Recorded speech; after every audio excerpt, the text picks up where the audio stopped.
ଜଗନ୍ନାଥ ସାଙ୍ଗମାନେ ମୁଁ ହଉଛି ଶିବା ବ୍ଲଗର। ଆଜିର ଭିଡିଓ ବହୁତ ମଜାଦାର ହବ, ଆପଣ ମାନେ ଫାଷ୍ଟ ଲାଷ୍ଟ ପର୍ଯ୍ୟନ୍ତ ଦେଖନ୍ତୁ। କାହିଁକି ନା ଆମେ କଟଗଡ ଦୁର୍ଗା ପୂଜା ଦେଖିବାକୁ ଯାଉଛୁ, କେମିତି ଡେକୋରେସନ ହେଇଛି କଣ ଆପଣ ମାନଙ୍କୁ ସବୁ ସେୟାର କରିବୁ। ତ ଆପଣ ମାନେ ଫାଷ୍ଟ ଲାଷ୍ଟ ପର୍ଯ୍ୟନ୍ତ ଦେଖନ୍ତୁ। ଚାଲନ୍ତୁ ସାଙ୍ଗମାନେ ଯିବା ଆମେ କୁଟଗଡ଼।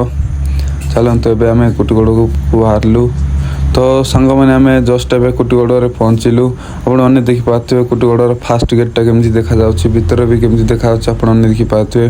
ଚାଲନ୍ତୁ ମୁଁ ଆଉ ଭିତରକୁ ଦେଖିବି। ଭିତରେ ଏଇଠି ଏଭଳିଆ ଦେଖାଯାଉଛି ଭିତରେ। ଆଉ ତା ପଛରେ ଆମର କ'ଣ ମନ୍ଦିର ସାଇଡ୍ ଦେଖିବା କେମିତି ଦେଖାଯାଉଛି। ମନ୍ଦିର ସାଇଡ୍ ଏଇଟା ହେଲା ମନ୍ଦିର ସାଇଡ୍। ଏଇଠି ଆମେ ଦେଖ ପୁରା କେତେ ସୁନ୍ଦରରେ ସଜା ହେଇଛି। ଦେଖନ୍ତୁ ଆପଣମାନେ କୁଟଗଡ଼ର ଡେକୋରେସନଟା କେମିତି ଦେଖାଯାଉଛି କମେଣ୍ଟ କରି କୁହନ୍ତୁ।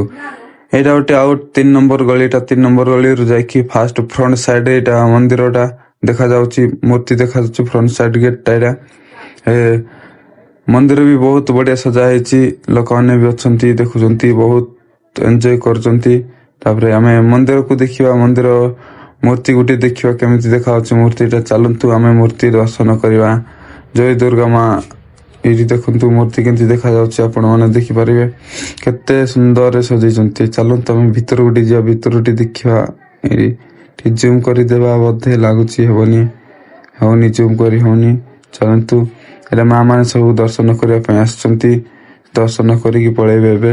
ଚାଲନ୍ତୁ ଆପଣ ଗାଇସ୍, ଏଇଟା ହେଲା ଆମର ଫ୍ରଣ୍ଟ ଗେଟ୍ ଆମର ମନ୍ଦିରଟା। ତାପରେ ଆପଣମାନେ ଦେଖିପାରୁଥିବେ। ଆପଣଙ୍କୁ ଯଦି ଭଲ ଲାଗିଥିବ ତାହେଲେ ଲାଇକ୍ ସେୟାର କମେଣ୍ଟ କରନ୍ତୁ, ସବସ୍କ୍ରାଇବ୍ ବି ଭୁଲିବେନି। ତାପରେ ଆମର ଦେଖିପାରୁଥିବେ, ଆମର ଏପଟେ ସାଇଡ୍ଟା ବହୁତ ସୁନ୍ଦର ଦେଖାଯାଉଛି। ଏପଟେ ସାଇଡ୍ରେ ଆକାଶ ବି ଦେଖାଯାଉଛି ନା, ସେଥିପାଇଁ ବହୁତ ସୁନ୍ଦର ଦେଖାଯାଉଛି ଆମର ଏପଟେ କୁଟଗଡ଼।